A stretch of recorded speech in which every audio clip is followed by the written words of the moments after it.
भाई जो गुरु वचन पे डट गे, कट गे फंद 84 के।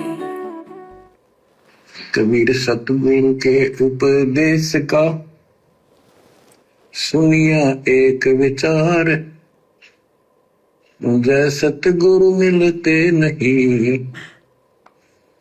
जाते नरक द्वार। सोचो यदि हमें गुरुदेव भगवान ना मिलते, ये कबीर परमात्मा हमें ना मिलते, हमारी सुध ना लेते, हमें भक्ति से ना जोड़ते, अपनी शरण में ना लेते, आज आप और हमारा भी वही हाल होता। वही दुर्गति से हम 2 रोटी के लिए 24 घंटे भटकते रहते। जैसे हमारे रिश्तेदार, हमारे यार दोस्त, हमारे अन्य परिचित और अन्य जगत वाले सुबह 5 बजे उठ जाते हैं, ना नहाने की सुध, ना धोने की सुध, ना टाइम पे खाने पीने की सुध, और गधे और बैल की तरह सारा दिन कमाते हैं 2 रुपए के लिए, और फिर भी उनके शौक पूरे नहीं होते, उनके काम पूरे नहीं होते। इतना मेहनत करने के बावजूद भी, बैल की तरह कमाने के बावजूद भी, जब घर में कोई शादी विवाह आता है तो उनको कर्जा लेना पड़ता है, कर्जा। और सोचो आप और हमें परमात्मा ने इन कर्जों से, व्यर्थ की परंपराओं से, इन रीति रिवाजों से, कुरीतियों से एक झटके में दूर कर दिया परमात्मा ने। हमारा 90% समय जो हम फालतू के रीति रिवाज निभाने में, परंपराओं के वहन में बैल की तरह कमाया करते थे, परमात्मा ने एक झटके में समाप्त कर दिए। तो वो समय अब हमने ज्यादा से ज्यादा परमात्मा की भक्ति में व्यतीत करना है, क्योंकि परमात्मा ने यदि हमें काल के जाल से निकाला है तो ज्यादा से ज्यादा समय हम भगत उनकी भक्ति में लगाएं। इसलिए तो हमने कुर्बान हो जाना है। तो सतगुरु के उपदेश का लाया एक विचार, और जय सतगुरु मिलते नहीं तो जाते नरक द्वार। यहां भी बैल और गधे की तरह सारा जिंदगी काम करते और बुढ़ापे में दुर्गति होती, वो अलग है। क्योंकि भाई और बहनों, सुख प्राप्त होना ये हमारे पुण्य कर्मों के ऊपर होता है, और भक्ति जीव करता नहीं, अपने परिवार का पेट पालने में पूरी जिंदगी लगा रहता है। अंत में उसके पुण्य समाप्त हो जाते हैं और वो सोचता है बेटा बेटी मेरी सेवा करेंगे, पुत्र वधू मेरी सेवा करेगी। भैया सपने की बातें, सपने की बातें। कोई एकाध आत्माएं ऐसी होती हैं, बाकी इस घोर कलयुग में 90% बुजुर्गों की, बूढ़ों की जानवरों जैसी दुर्गति है, जानवरों जैसी। आए दिन सोशल मीडिया पे देखते हैं आप और हम भगत भाई बहन।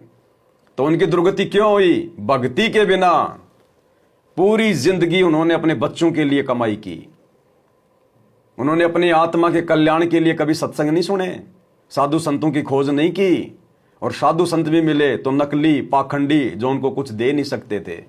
तो बिना भक्ति के, बिना भक्ति धन के अंत में जीव की इस प्रकार से दुर्गति होती है, और मरने के बाद फिर नरक में जाता है, 84 लाख योनियों में जाता है, बैल बन के उसी घर में आएगा, फिर पूरी जिंदगी कमाएगा लट खा खा के खेत में। तो परमात्मा कहते हैं थोड़ा सा विचार किया करो कभी कभार कि आपके गुरुदेव भगवान ने आप लोगों को किस कदर इस महाकष्ट से बाहर निकाल दिया। आपका ये जीवन भी सुखमय होगा, और शरीर त्यागने के बाद तो कोई कष्ट ही नहीं, कोई दुख ही नहीं, सीधे सतलोक में अखंड सुख भोगेंगे।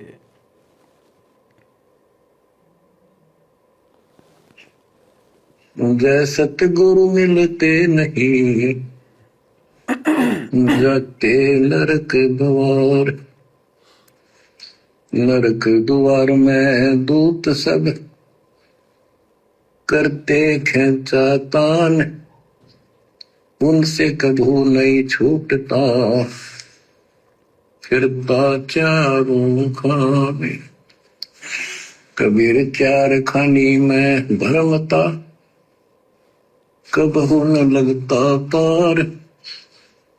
सो फेरा सब मिट गया मेरे सतगुरु के उपकार। सतगुरुदेव भगवान के उपकार के कारण, उनके विशेष आशीर्वाद के कारण, उनके रहमो करम के कारण आप और हम भगत भाई बहनों का 84 लाख योनियों का वो महाकष्ट, जिसके विषय में हम कभी सोचते ही नहीं है, एक झटके में समाप्त कर दिया।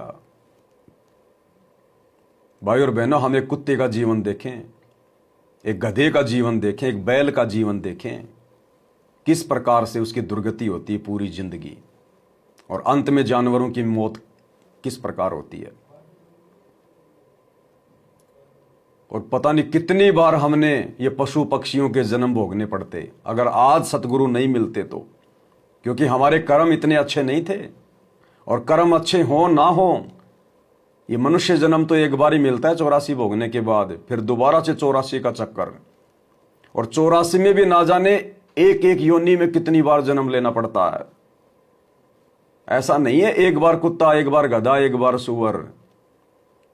गुरुदेव भगवान ने जैन धर्म के तीर्थकर महावीर स्वामी की जीवनी बताई ना, लगातार 20 करोड़ बार गधा, 30 करोड़ बार कुत्ता, कितनी बार बैल बना, कितनी बार हाथी बना, नपुंसक बना, ऐसे दुर्गति करता फिर ये काल एक बार 84 में ठोकने के बाद। तो जय सतगुरु मिलते नहीं, हम जाते नरक द्वार, और नरक द्वार में दूत सब करते खेचा तान, उनसे कबू न छूटता फिर फिरता चारों खान। चार खानी, अंडज, जेरज, श्वेतज, उद्भुज, 4 प्रकार से फिर इस आत्मा को अन्य योनियों में डाला जाता है। तो कैसी कैसी हमारी दुर्गति होती यदि आज हमें ये परमात्मा कबीर देव सतगुरु रामपाल जी भगवान आकर इस काल के लोक में नहीं संभालते तो। अरे किसी के घर में कोई शादी विवाह है, पैसे की कमी है, और गांव का यदि कोई साहूकार आदमी यदि उसकी मदद कर देता है 1,50,000 रुपए की, तो जिसकी बेटी की शादी होती है, जिसको मदद मिली है, वो पूरी जिंदगी उसके चरण धो धो के पीता है। अगर रात को 2 बजे भी वो व्यक्ति कह दे कि भाई मेरे साथ वहां चलना है, तुरंत उठ के चल पड़ेगा। क्यों? क्योंकि उसने मुसीबत के समय उसकी मदद की थी, उसका एहसान है उसके ऊपर।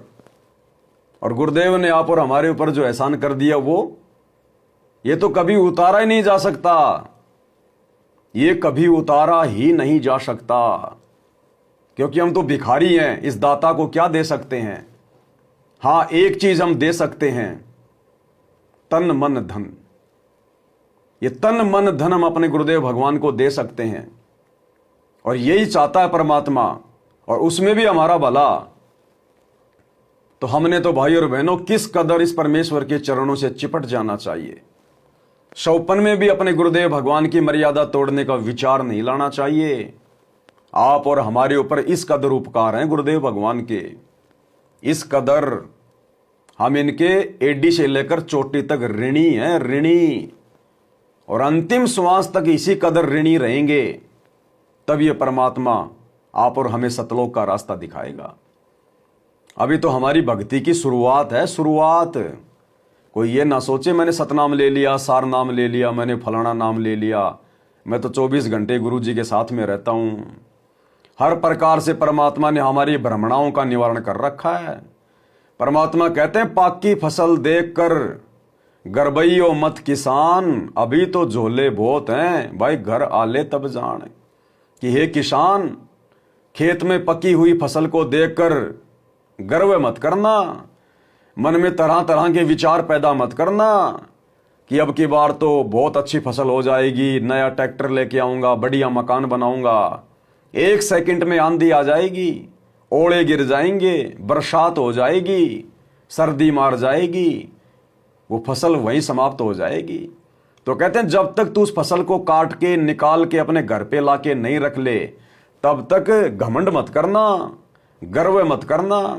तो भाई और बहनों, जब तक हम सतलोक ना पहुंच जाएं, तब तक हम भगत भाई बहनों ने इसी प्रकार से आधीन, अपने गुरु जी का दास, उनके चरणों का कुत्ता, ऊपर मुंह करके थूकना नहीं है। ये काल हमें ऊपर मुंह करके थुकाएगा, हमें गंदी राजनीति का हिस्सा बनाएगा, हमें दुनियादारी में उलझाएगा, हमारी मर्यादा तुड़वाएगा। लेकिन ये ज्ञान गुरुदेव ने हमें इसीलिए दिया है कि धर्म संकट की स्थिति में हम अपने गुरुदेव के ज्ञान को आधार बनाएं, इस तत्व ज्ञान को हथियार बनाएं, किसी भगत की देखा देखी ना चलें। हम किसी को गुरु जी का बेटा बेटी भाई बंधु रिश्तेदार समझ के उनकी पूंछ पकड़ के ना चलें। वो तो भेड़ हैं, और भेड़ की पूंछ पकड़ के हम कभी भी समुद्र पार नहीं कर सकते। उसके लिए तो इंजन वाली नाव चाहिए, और वो इंजन वाली नाव केवल गुरु का ज्ञान है। तो भाई और बहनों, कलयुग की बिचली पीढ़ी है, परमात्मा ने ठोक के ज्ञान दिया है, हमने भी ठोक कर ज्ञान को आधार बनाकर ही आगे बढ़ना पड़ेगा। भाई जो गुरु वचन पे डट गए, कट गए फंद 84 के, कट गए फंद 84 के, कट गए फंद 84 के। भाई जो गुरु वचन पे डट गए, कट गए फंद 84 के, कट गए फंद 84 के, कट गए फंद 84 के। भाई जो गुरु वचन पे डट गए,